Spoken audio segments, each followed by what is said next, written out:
ઓમ શ્રી ગણેશાય નમઃ. જય શ્રી કૃષ્ણ મિત્રો. આજે આપણે ગણપતિ દાદા અને 3 ડોશીમાની વાર્તા સાંભળીશું. ખૂબ સરસ મજાની વાર્તા છે. આ ગણપતિજીના તહેવારમાં ગણપતિજીની દાદાની વાર્તાઓ જરૂર સાંભળજો મિત્રો. એક સમયની વાત છે. એક ગામમાં સરલા નામના એક ડોશીમા રહેતા હતા. તે ડોશીમા ભગવાન ગણેશની બહુ પૂજાપાઠ કરતા હતા, બહુ ભક્તિ કરતા હતા. સરલા ડોશીમાને 2 દીકરા હતા. બંને દીકરા એના ઘરે બારે સુખી હતા. દીકરા બહુ સુખ શાંતિથી રહેતા હતા, પોતપોતાના ઘરે ખુશ હતા. સરલા ડોશીમાની બસ એક જ ઈચ્છા હતી કે તેમના મૃત્યુ પહેલાં તેમને ભગવાન ગણેશના દર્શન થાય. તે આ ભાવથી, ભક્તિભાવથી રોજ ગણપતિજીને પ્રાર્થના કરતા, પૂજાપાઠ કરતા, મંદિરે દર્શન કરવા જતા. એકવાર ડોશીમા મંદિરમાં ભગવાન ગણેશના દર્શન કરી રહ્યા હતા અને તે સમયે ત્યાંથી એક સાધુ બાબા ત્યાંથી નીકળી રહ્યા હતા. તે સાધુ મહારાજે આ ડોશીમાની પ્રાર્થના કરતા જોયા. એમની પ્રાર્થના સાંભળી. તે સરલા ડોશીમા ભગવાનને કહી રહ્યા હતા, પ્રાર્થના કરી રહ્યા હતા કે ગણેશજી, હે પ્રભુ, મારા ઉપર કૃપા કરો. મારા મૃત્યુ પહેલાં, મારા મરતા પહેલાં હું તમારા દર્શન કરવા માંગુ છું. બસ ભગવાન, મારી આ છેલ્લી ઈચ્છા છે, પૂરી જરૂર કરો, પૂરી કરી દો. આમ પ્રાર્થના કરી રહ્યા હતા અને પેલા સાધુ મહારાજે આ સાંભળ્યું.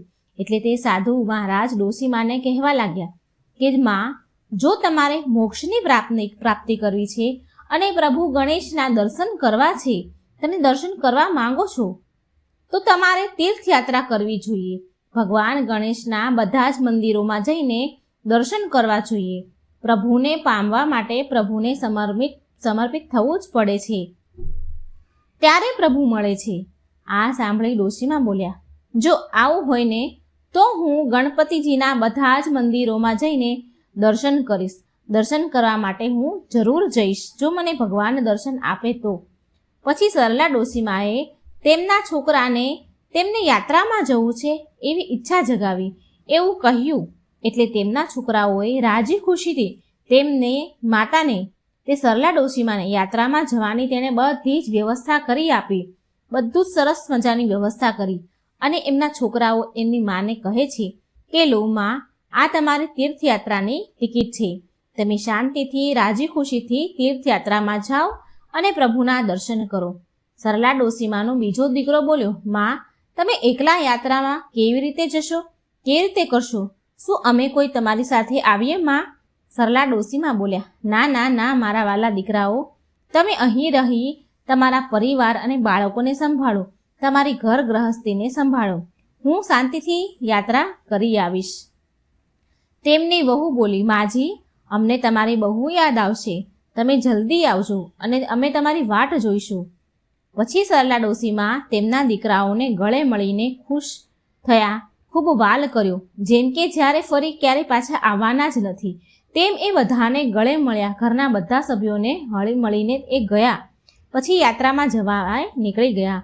સરલા ડોશીમા દેશના પ્રસિદ્ધ ગણપતિ દાદાના મંદિરમાં જઈને દર્શન કરતા અને ગણેશ ભગવાનના જાપ કરતા, એના નામના જાપ કરતા. ઓમ શ્રી ગણેશાય નમઃ, ઓમ શ્રી ગણેશાય નમઃ. આમ મંદિરે જઈને ભગવાનના જાપ કરતા, દર્શન કરતા. આમ શહેરોના મંદિરના દર્શનો માટે જાય છે. એકવાર સરલા ડોશીમા બીજા કોઈ મંદિરના દર્શન કરવા માટે નીકળે છે, જાય છે, ત્યારે બહુ વરસાદ આવે છે. એ મંદિરે પહોંચી જ ગયા હોય છે. એ સમયે બહુ તેજ વરસાદ પડે છે. એટલે જે ત્યાંનું મંદિર હોય, ત્યાંની જે ધર્મશાળા હોય ત્યાં જાય છે, તેમાં રહી જાય છે. ધર્મશાળામાં રહે છે. ત્યાં ધર્મશાળામાં તેની મુલાકાત બીજી 2 ડોશીમા સાથે થાય છે, જે તેના જેટલી જ ઉંમરની હોય છે. ધર્મશાળામાં આ 3 ડોશીમા બેઠા વાતો કરતા હોય છે. એમાં પેલી 2 ડોશીઓ વાતો કરે છે. તેમાંથી એક કહે છે કે આ વરસાદ તો બંધ થવાનું નામ જ નથી લેતો. વરસાદ બંધ થઈ જાય તો કાલ સવારે ગણપતિજીના દર્શન સારી રીતે થઈ જાય, પણ આ વરસાદ તો ઊભો જ નથી રહેતો. કેટલો જોરમાં આવે છે, ઊભો રહેવાનું નામ જ ક્યાં લે છે. વાતાવરણ પણ બહુ ઠંડુ થઈ ગયું છે, બહુ ઠંડી લાગી રહી છે. લાય ધાબળો કાઢીને ઓઢી લઉં. એટલે બીજા ડોશીમા પણ બોલ્યા, જે એની જોડે હતા, કે હું પણ નવી શાલ કાઢી લઉં. બહુ ઠંડી લાગે છે, વાતાવરણ ઠંડુ થઈ ગયું છે, મારા છોકરા અને વહુએ મારા માટે નવી સાલ અને ધાબળો ખરીદીને લઈને આપ્યો છે મને મારી જાત્રા માટે. મારી સાલ અને ધાબળો બહુ મોંઘા લાવ્યા છે મારા વહુ અને દીકરાઓ. સરલા ડોશીમાં આ બંને ડોશીમાની વાતો સાંભળે છે. તે બંને ડોશીમાં તેના ઘર પરિવારની વાતો કરી રહ્યા હતા અને સરલા ડોશીમાં ભગવાન ગણેશના નામનો પાઠ કરી રહ્યા હતા. આ તરફ કૈલાસ પર ભગવાન ગણેશ તેમની દિવ્ય દ્રષ્ટિથી આ બધું જ જોઈ રહ્યા હતા. ભગવાન ગણેશને વિચાર આવ્યો કે હું આ ત્રણેય ડોશીમાની પરીક્ષા લઉં. આમ વિચાર કરી ભગવાન ગણેશ એક ભિખારીનું રૂપ લઈને ધરતી પર આવ્યા. બહુ તેજ જોરદાર વરસાદ આવી રહ્યો હતો એટલે ભારે વરસાદમાં ભગવાન ગણેશ ભિખારી બનીને ત્યાં ધર્મશાળામાં આવ્યા જ્યાં આ ત્રણેય ડોશીમાં રોકાયા હતા અને વરસાદમાં પલળતા પલળતા બૂમ પાડીને કહી રહ્યા છે કે આ વરસાદમાં મારા પૂરા કપડાં ભીના થઈ ગયા છે. માં, મને બહુ ઠંડી લાગી રહી છે, મને કંઈ ઓઢવાનું આપો ને. હું બહુ ધ્રુજી રહ્યો છું, મારા કપડાં ભીના થઈ ગયા છે, હું ઠરી રહ્યો છું, મને કંઈ ઓઢવાનું આપો ને. મને કોઈ તમારી સાલ કે ધાબળો હોય તો આપો ને. આ ભિખારીનો અવાજ અંદર બેઠેલા આ ત્રણ ડોશીઓ સાંભળે છે. સૂતા સૂતા આડા પડતા પડતા આ બધું એને અવાજ સંભળાઈ રહ્યો છે ભિખારીનો. અને એમાં પહેલી એક ડોશી વિચાર કરે છે કે આ ભિખારી ક્યાંક મારો ધાબળો ના માંગી લે. એમ કરી આ મારો ધાબળો માંગી લેશે તો હું શું કરીશ? સૂતા સૂતા સાંભળે છે પણ મનમાં આમ વિચાર કરીને કે એવું વિચારે કે ક્યાંક માંગી લેશે તો હું ઘાટી ઊંઘમાં સૂતી હોય એવું નાટક કરું એટલે મારો ધાબળો, મારી સાલ બચી જાય. બીજી ડોશી પણ આવી રીતે આડા પડ્યા આવું વિચાર કરે છે સૂતા સૂતા કે મારી સાલ અને ધાબળો તો બિલકુલ નવા છે. જો મારી સાલ કે આ ધાબળો ભિખારીએ માંગી લીધો તો હું શું ઓઢીશ, હું શું કરીશ? એમ પર મારી વહુ અને મારા દીકરાએ આ સાલ અને ધાબળો મને નવા લઈ આપ્યા છે. હજી તો મારે આ સાલ અને ધાબળો કેટલાય વર્ષો વાપરવાના છે. ના ના ના ના, મારો આ સાલ અને ધાબળો તો હું નહીં જ આપું. હું પણ સૂવાનું નાટક કરું, નહીં તો મારી નવી સાલ મારા હાથમાંથી ચાલી જશે. આમ વિચાર કરી એ પણ સૂવાનું, એ ડોશીમાં પણ સૂવાનું નાટક કરે છે. પણ સરલા ડોશીમાં તો બહુ દયાળુ હતા, ખૂબ સારા સ્વભાવના હતા. તે બહાર આવ્યા અને આવીને જોયું કે ભિખારી ઠંડીથી ધ્રુજી રહ્યો છે, વરસાદમાં પૂરો પલળી ગયો છે અને થર થર કરીને ધ્રુજે છે. એટલે તેણે સરલા ડોશીમાએ ભિખારીને કહ્યું કે બેટા, ચિંતા ના કર, મારી પાસે સ્વેટર અને સાલ બંને છે, હું સ્વેટર પહેરી લઈશ, તું મારો આ ધાબળો લઈ જા. એમ પણ મારી જાત્રાનો અહીં છેલ્લો દિવસ છે આજે, કાલનું કાલે જોયું જશે. હવે જેવો જ સરલા ડોશીમાં તે ધાબળો ભિખારીને આપે છે તો જેવો જ આપે છે એવા જ ભિખારીમાં ભગવાન ગણેશ રૂપમાં આવી જાય છે, ગણેશ રૂપમાં પ્રગટ થયા. સરલા ડોશીમાં તો ભગવાનના દર્શન કરીને ગદગદ થઈ ગયા, આંખોમાં આંસુ આવી ગયા અને બોલી ઉઠ્યા, પ્રભુ તમે મને દર્શન આપ્યા, હું તો તમારા દર્શન કરીને ધન્ય થઈ ગયો. ગણપતિજી બોલ્યા, માં, હું તમારી ભક્તિથી બહુ પ્રસન્ન છું, તમે મારી પરીક્ષામાં સફળ થયા છો માં, માંગો માં, તમારે શું જોઈએ છે? સરલા ડોશીમાં બોલ્યા, પ્રભુ, બસ મારી એક જ ઈચ્છા હતી, તમારા દર્શન કરવાની, જે તમે મને દર્શન આપીને પૂરી કરી દીધી. હવે મારી કોઈ ઈચ્છા નથી, પ્રભુ મને તમારા ચરણોમાં સ્થાન આપો. આમ કહીને સરલા ડોશીમાં ભગવાન ગણેશના પગે લાગવા માટે આવે છે. જેવા જ ભગવાનને ગણપતિ દાદાને પગે લાગે છે તેવા જ તેના પ્રાણ ઉડી જાય છે. તેમને લેવા માટે સ્વર્ગમાંથી વિમાન આવ્યું અને તે વિમાનમાં ગણપતિજી અને ડોશીમાં બેઠા અને સ્વર્ગલોક ચાલ્યા ગયા. બીજા દિવસે સવારે ડોશીમાં પડ્યા હતા, જ્યાં એનું શબ પડ્યું હતું, તે ડોશીમાં પાસે પેલા બે ડોશીમાં આવે છે જે અંદર હતા. તે આ ડોશીમાને જગાડવાની ખૂબ કોશિશ કરે છે, પણ ડોશીમાં તો ભગવાન ગણપતિજીમાં વિલીન થઈ ગયા હતા. માત્ર તેનું નશ્વર શરીર જ ધરતી પર રહ્યું હતું. ડોશીમાની આત્માને તો મોક્ષ મળી ગયો હતો. આસપાસના લોકોએ પણ આ ડોશીમાને જોયા અને બોલ્યા, આ માજી તો ભગવાનના ઘરે ચાલ્યા ગયા છે.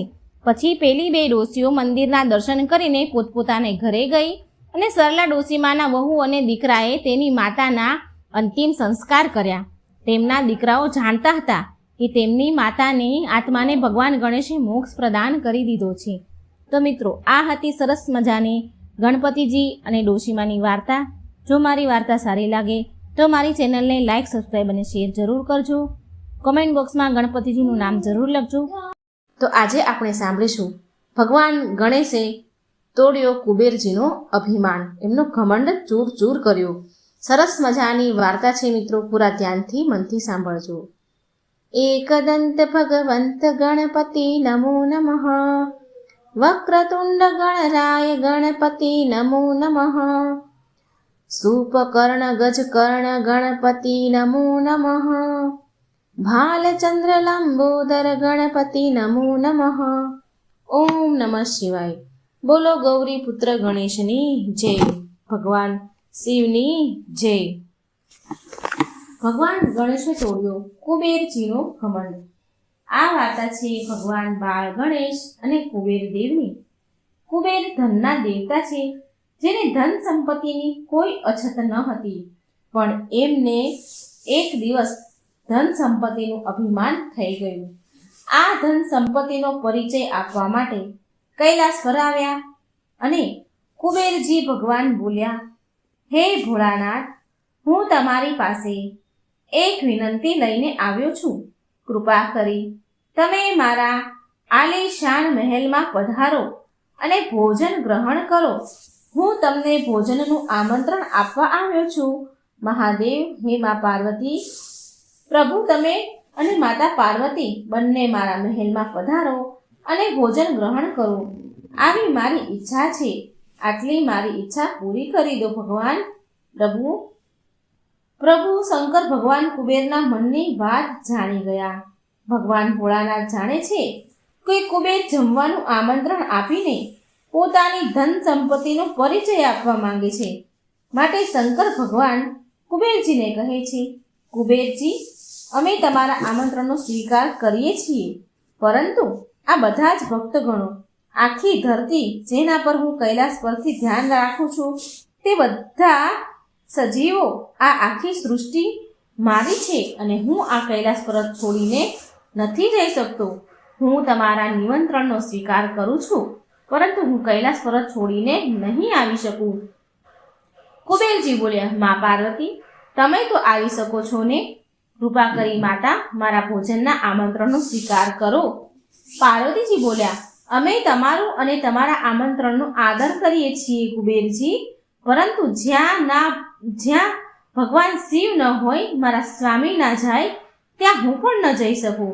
જે એમનું કાર્ય છે એ જ કાર્ય મારું પણ છે, માટે અમે કૈલાસ છોડીને ક્યાંય નથી જઈ શકતા. તો કુબેર ભગવાન બોલ્યા, તો શું આ સમસ્યાનું કોઈ સમાધાન નથી? હું તમને ભોજનનું આમંત્રણ આપવા આવ્યો છું. પ્રભુ, મારી આ જ ઈચ્છા છે કે તમે મારા મહેલમાં આવીને ભોજન સ્વીકાર કરો. કાંઈક તો કરો પ્રભુ. થોડી વાર વિચાર્યા બાદ શિવજી કહે છે, કુબેરજી, તમે આટલા દૂરથી આમંત્રણ આપવા મને આવ્યા છો, તો અમે તમને નિરાશ તો નહીં કરીએ. અમે તમારું આમંત્રણ સ્વીકાર કરીએ છીએ. પાર્વતી અને હું તો નહીં આવી શકીએ, પણ તમે મારા પુત્ર બાળ ગણેશને અને મૃષકરાજને સાથે લઈને જાઓ. ગણેશ તમારા ઘરે ભોજન કરશે. કુબેરજી બોલ્યા, ખૂબ ખૂબ આભાર પ્રભુ. તમે મારા મહેલમાં આવવા માટે બાળ ગણેશને મોકલી રહ્યા છો. તમે મારું આમંત્રણ સ્વીકારીને કૃપા કરી છે પ્રભુ. હું તમારો આભારી રહીશ. શિવજીએ તથાસ્તુ કહ્યું. કુબેરજી તેમના રથમાં ગણેશજી અને મૃષકરાજને બેસાડે છે અને પોતાના મહેલમાં લઈ જાય છે.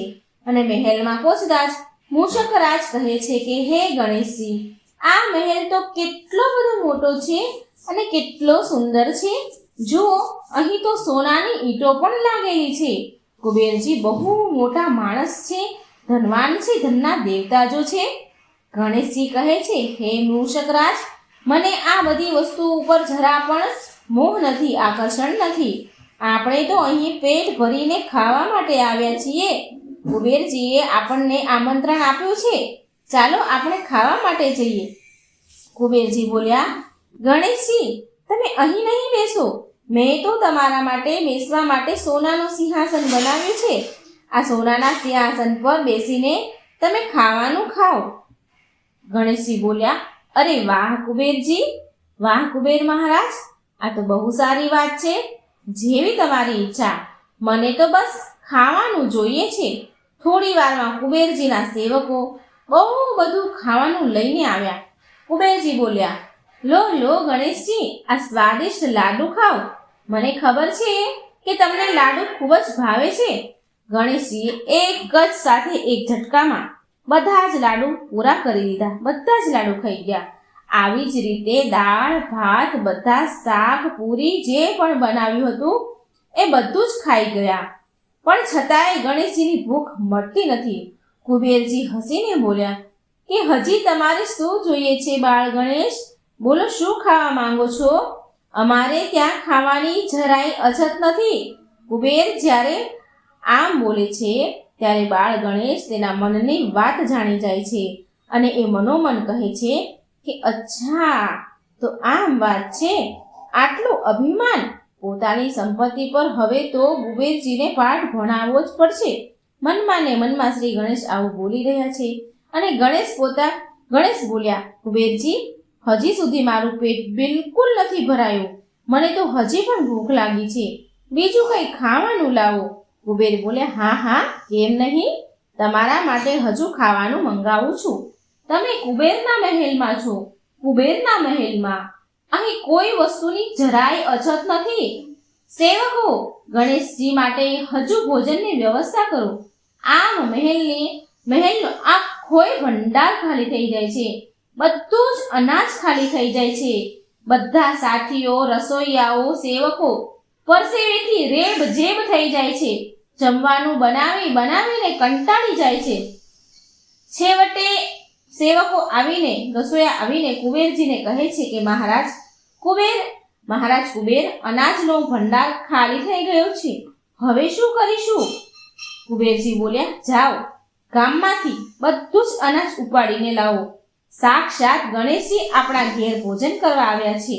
કોઈ પણ વસ્તુઓની અછત ન પડવી જોઈએ, ઓછી ન પડવી જોઈએ. મારા રાજ્યમાં ઘણું બધું ધન છે, બહુ બધું અનાજ છે. જાઓ જલ્દી લઈને આવો અને ગણેશજીને માટે હજી ભોજન તૈયાર કરો. કુબેર જેટલું પણ લાવે, ગણેશજી ભોજન પતાવી દે, બધું જ ખાલી કરી દે. છતાંય ગણેશજીની ભૂખ શાંત ન થઈ. ગણેશજી બોલે, કુબેર મહારાજ, જલ્દી ખાવાનું લાવો.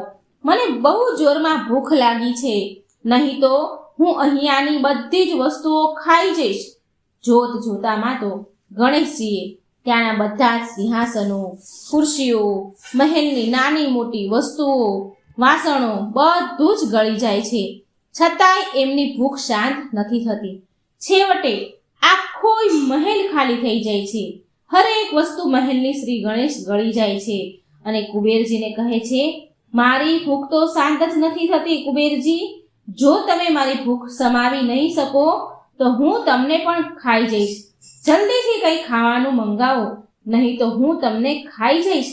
કુબેરજી તો હેરાન પરેશાન થઈ ગયા, ચિંતામાં પડ્યા. અરે ભગવાન, આ શું થઈ રહ્યું છે? ગણેશની ભૂખ તો શાંત નથી થતી. લાગે છે કે મારાથી કોઈ ભૂલ થઈ ગઈ લાગે છે. આનો ઉપાય તો સાક્ષાત શંકર ભગવાન જ બતાવી શકે છે. ગણેશજી, પછી કુબેરજી કહે છે, ગણેશજી, હું હમણાં જ આવું છું.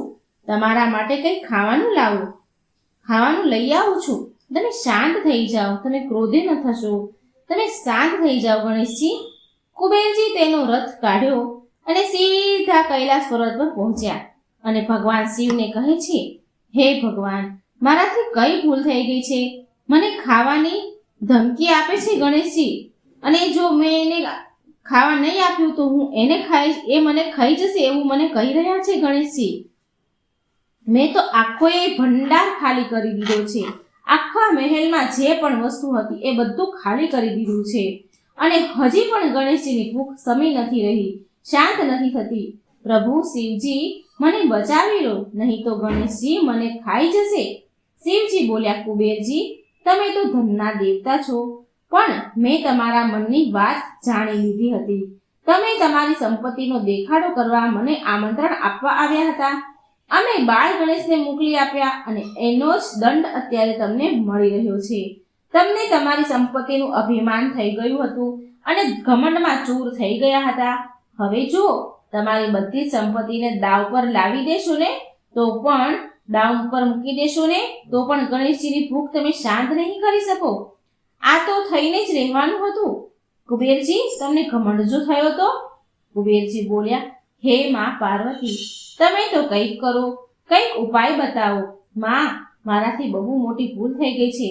આ તો અનર્થ થઈ ગયું છે. મેં અભિમાનમાં ડૂબીને મારું અભિમાન મને ખાઈ જશે. આવી મને ખબર ન હતી. મહાદેવ, મારાથી ભૂલ થઈ ગઈ છે. હું ક્યારેય જીવનમાં આવું નહીં કરું.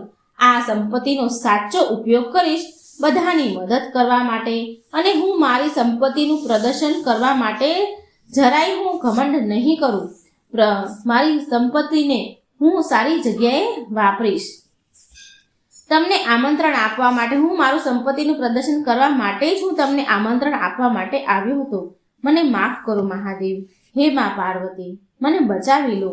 માં પાર્વતી કુબેરજીને એક વાટકી ભાત બનાવીને આપે છે અને કહે છે કે તમે આ જઈને ગણેશજીને આપી દો.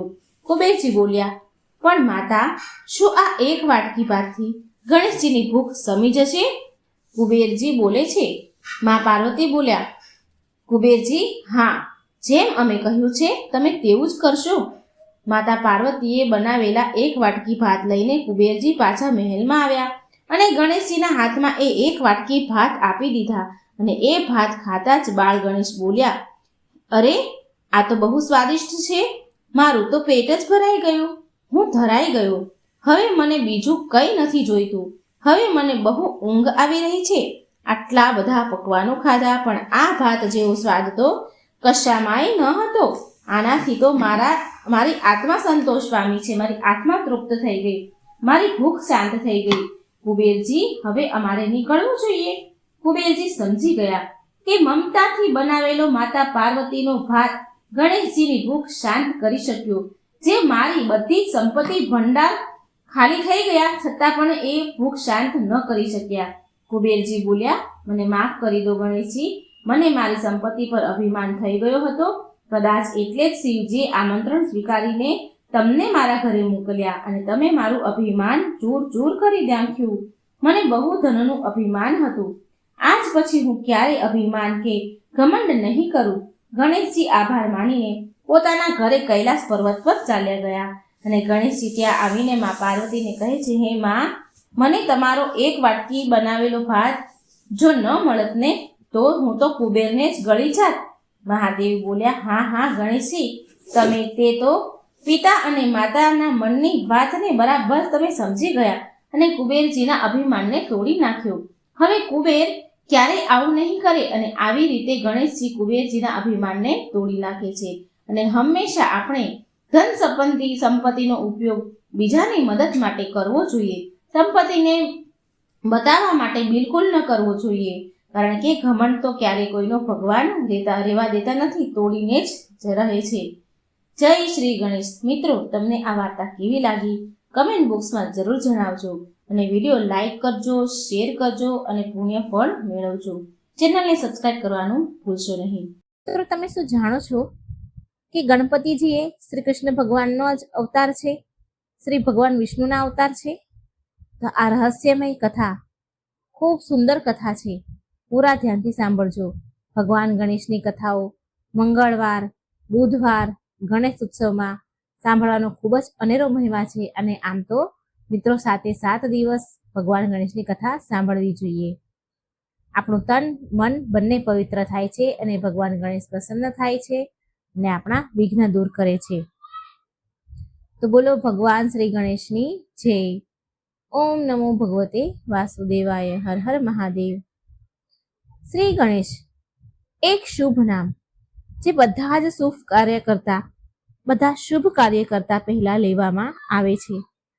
શ્રી ગણેશ એક એવા દેવતા છે જેમની પૂજા, જેમનું સ્મરણ તો સ્વયં પુરુષોત્તમ શ્રી રામ ભગવાને અને મહાદેવ શિવજીએ પણ કરી હતી એમની પૂજા, એમનું સ્મરણ. પરંતુ શ્રી ગણેશ છે કોણ?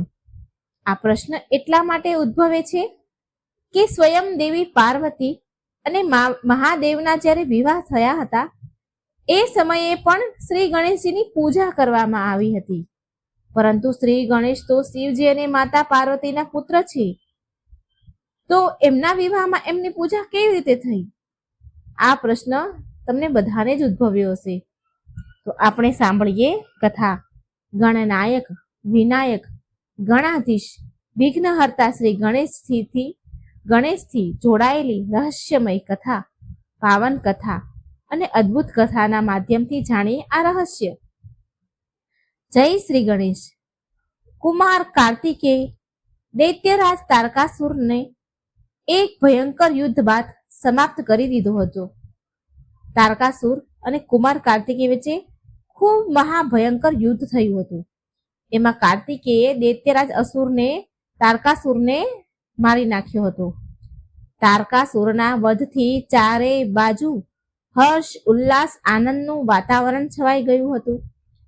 દેવ, ઋષિ, મુનિ, મનુષ્ય, દરેક પ્રાણી મહાદેવ અને દેવી પાર્વતીના પુત્ર 6 મુખ ધારણ કરનારા કુમાર કાર્તિકેયની જય જયકાર કરી રહ્યા હતા.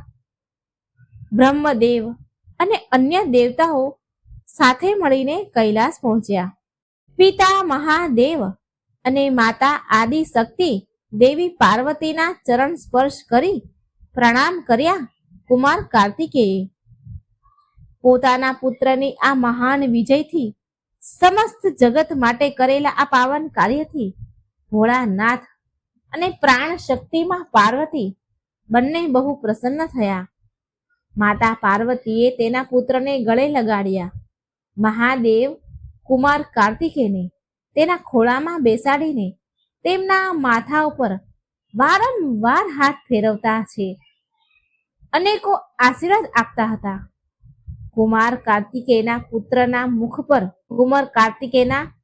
મુખ પર એક સુંદર હાસ્ય હતું.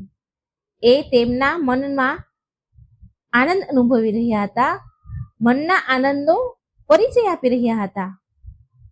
સુંદર હાસ્યથી બધા દેવતાઓ, ઋષિ મુનિ એ મનોહર દ્રશ્યને જોઈને પોતાને સૌભાગ્યશાળી માની રહ્યા હતા. એ બધાએ સંસારની બધી લીલાઓને રચવા વાળા, સ્વયં મહાદેવ શિવને પણ સંમોહિત કરવા વાળા સુદર્શન ચક્રધારી, આ સંપૂર્ણ બ્રહ્માંડના પાલન કરતા ભગવાન વિષ્ણુ પણ ત્યાં ઉપસ્થિત હતા.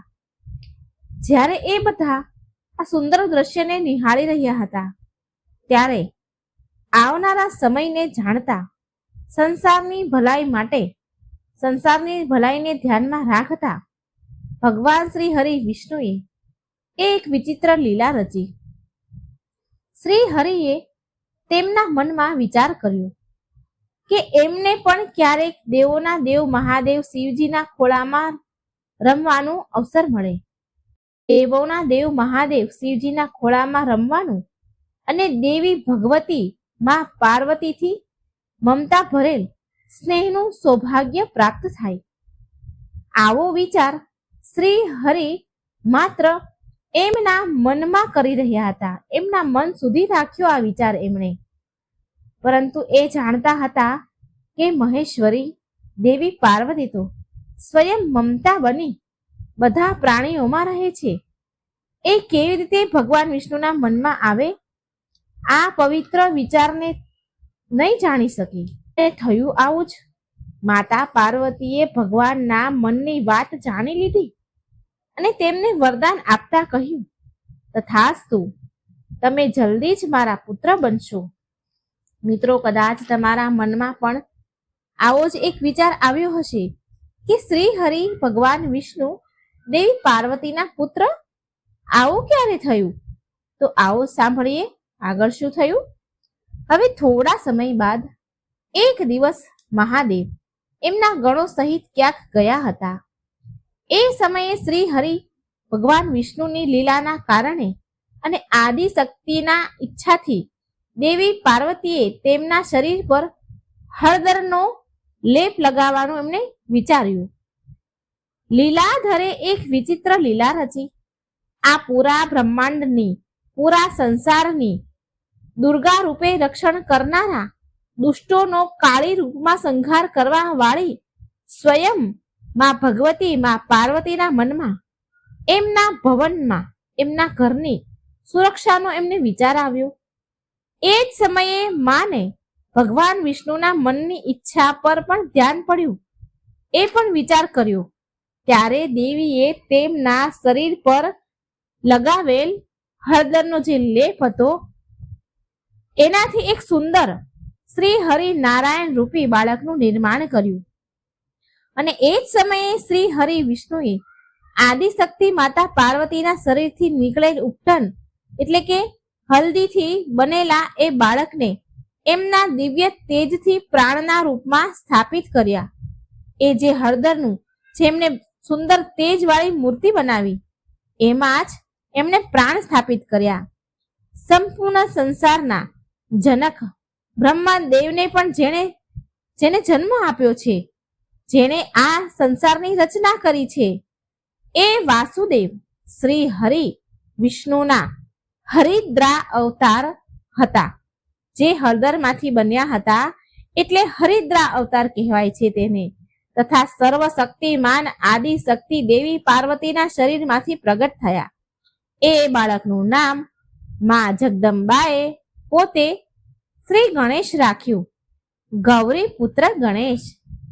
જે દેવતાઓ, ઋષિઓ અને મુનિઓના આ સંસારના જેટલા પણ પ્રાણીઓ છે એ બધાના સ્વામી, એમના ઈષ્ટ શ્રી ગણેશ થયા. મિત્રો, આગળની કથા વધારે અદ્ભુત છે, ધ્યાનથી સાંભળજો. હવે આપણે બધાએ એ વાત તો જાણી છે કે જ્યારે મહાદેવ કૈલાસ પાછા આવ્યા તો તેમણે તેના ઘરની બહાર, તેમના ભવનની બહાર એક અતિ દિવ્ય બાળક ગણેશને પોતાના ભવનની રક્ષા કરતા જોયો. જ્યારે શ્રી ગણેશે માતા પાર્વતીની આજ્ઞા અનુસાર ભવનની અંદર જવા માટે ભગવાન ગણેશ મહાદેવને અંદર જવા માટે ના કહે છે એટલે શિવજી ક્રોધે ભરાયા અને ગણપતિજીનું માથું ધડથી અલગ કરી દીધું.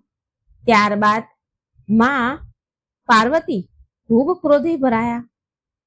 તેમના ક્રોધથી બચવા માટે ભગવાન મહાદેવે એક ગજ, એક હાથીનું માથું બાળક ગણેશ પર લગાવ્યું. ત્યારે મહાદેવે શિવજીએ ગણપતિજીને કહ્યું, હે જનાર્દન, હે ગણેશ, હે નારાયણ, મારાથી જે અપરાધ થયો છે ને એ તમારી જ લીલા છે, પરંતુ આ તો અપરાધ તો હતો જ. અપરાધનો દંડ તો મારે ભોગવવો જ પડશે. માટે આ કારણથી જ્યારે તમે દ્વાપર યુગમાં તમે તમારા પૂર્ણ અવતાર શ્રી કૃષ્ણના રૂપમાં જન્મ લેશો ત્યારે મારા એક ભક્તને આપેલા વરદાનના કારણે મારું અને તમારું યુદ્ધ થશે અને ત્યારે હું તમારી શક્તિ આગળ પરાજિત થઈ જઈશ. મહાદેવ શિવજીએ આવું કહીને પોતાના જ પુત્ર શ્રી ગણેશને પ્રણામ કર્યા. ત્યારબાદ બધા દેવતાઓ પણ ગણપતિજીને કેટલાક વરદાન આપે છે અને પ્રણામ કરે છે. બ્રહ્મદેવે કહ્યું, હે ગણેશ, તમે જ નારાયણ છો, જેને આ સંસારને રચ્યું છે. પૂર્ણ પરમેશ્વર પરમ પુરુષના જ સાક્ષાત સ્વરૂપ છો. શ્રી હરિ વિષ્ણુનું આપ તેજ છો. માટે આજથી જ તમે પ્રથમ પૂજ્ય દેવ છો. મિત્રો, ગણેશ સનાતન છે એટલે એ તો દરેક તત્વમાં છે. એ એમની લીલાથી હરિદ્રા એટલે કે હળદરના લેપમાંથી ઉત્પન્ન થયેલા ગણેશ બન્યા. તો ક્યારેક લંબોદર, તો ક્યારેક વિનાયક, તો ક્યારેક વક્રતુંડ મહાકાય સૂર્યકોટિ સમપ્રભમ નિર્વિઘ્નમ કુરુ મે દેવમ સર્વકાર્યેષુ સર્વદા. ગણેશજીમાં મહાદેવનું તેજ પણ છે અને જગદંબાની શક્તિ પણ છે. એ જ વિષ્ણુ છે અને એ જ કૃષ્ણ છે. બ્રહ્મ વૈવત પુરાણમાં કહેવાયું છે કે ગણેશ સ્વરૂપ શ્રી કૃષ્ણ કલ્પે કલ્પે એક બાત મજહા, એટલે કે હે દેવી પાર્વતી. ગણેશ રૂપમાં સ્વયં શ્રી કૃષ્ણ પ્રત્યેક કલ્પમાં અલગ અલગ સમયમાં આપ જ પુત્ર બની અવતરિત થશે. જનગણનાયક ગણાધિ વિનાયક વિશે વેદોમાં લખવામાં આવ્યું છે કે કળિયુગમાં ચંડી અને શ્રી ગણેશ જલ્દી ફળ આપનારા દેવ છે. એ સર્વેશ્વર એ ઓમકાર રૂપ નારાયણના સ્વરૂપ છે. વિઘ્નહર્તા મહાગણાધિ આ હે સર્વેશ્વર ઓમકાર રૂપ નારાયણના સ્વરૂપ વિઘ્નહર્તા મહાગણપતિજીને વિનંતી સાથે કહીએ કે હે ભગવાન, અમારા કષ્ટોને દૂર કરો અને અમને સૌભાગ્ય પ્રદાન કરો. હું લંબોદરને શ્રી ગણેશને કોટી કોટી પ્રણામ કરું છું. તો મિત્રો, તમે સુંદર રહસ્યમય કથા સાંભળી. ગણપતિજીના જન્મની કથા તો લગભગ બધાએ સાંભળી જ હશે, પણ આ રહસ્યમય કથા ભાગ્યે જ કોકને ખબર હશે. તો આ પવિત્ર વાર્તા બીજા સુધી પહોંચાડજો, જેથી બીજાને પણ આવી રહસ્યમય ભગવાનની કથા વાર્તા સાંભળવા મળે અને એમનામાં પણ ભક્તિ પ્રગટ થાય, ભક્તિ ઉત્પન્ન થાય, એને આ ભવસાગર તરી જવાય. તો મિત્રો, કમેન્ટ બોક્સમાં જરૂર જણાવજો કે તમને વાર્તા કેવી લાગી. જય શ્રી કૃષ્ણ. રાધે રાધે. Thank you.